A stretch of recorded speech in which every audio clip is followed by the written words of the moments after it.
Adding storage to your PC is one of the easiest upgrades you can do. So today, let's go ahead and add this Samsung 9100 Pro SSD into this PC right here. But first, let's do a quick crash course so you know what you're actually buying. There are two main types of storage, hard drives and solid state drives. Hard drives or HDDs have a spinning disk inside. These are cheap and hold a ton of data, but they're slow. This is fine for files you barely touch or if you're storing a ton of videos.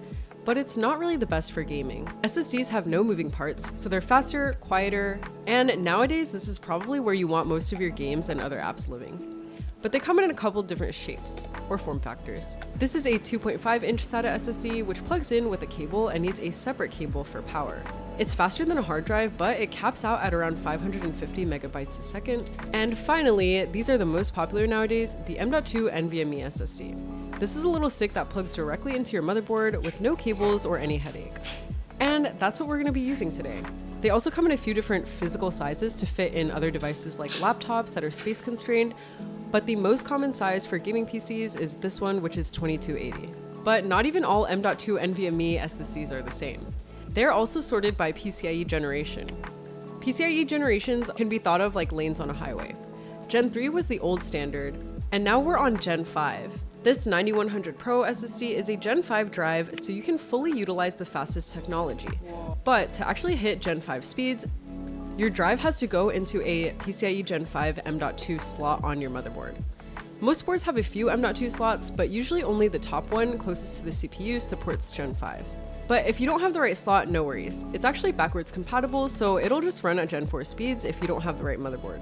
This Samsung 9100 Pro SSD has a read speed of up to 14,800 megabytes per second. For context, that's around twice as fast as the previous generation, and it comes in different variations with up to 8 terabytes of storage. But today we're going to be going with 2 terabytes, so we don't have to add more storage for a while. Anyways, now I'll show you guys how to actually install it in your PC. So you're going to want to make sure everything is powered off and unplugged, and then pop off the side panel. Now, usually you're already going to have an SSD installed in the top slot right here, so in that case, we'll have to uninstall our GPU, but if this slot is open, you won't have to do that. So to uninstall the GPU, I'm going to go ahead and carefully unplug this, and then my case blocks off the screw cover, so now I'm going to go ahead and unscrew it. Now that that's unscrewed, we're going to have to unlatch the GPU. My motherboard has a button, so all I have to do is press this button, and that unlatches it. It's honestly way easier if you lay the case down. Alright, we're going to want to set this aside somewhere really safe. Now on my motherboard, we don't have to unscrew anything, but your motherboard, you might have to actually unscrew some screws. So I'm just pulling this tab, and I can take this heatsink off, which will now reveal all the other M.2 slots. Now, these two are PCIe Gen 4 slots. Alright, so because I already have an SSD in here, I'm actually going to put it down in this lower PCIe Gen 5 slot. There's going to be a notch on the connectors of the SSD, so you're going to want to line that up and make sure you're inserting it the right way.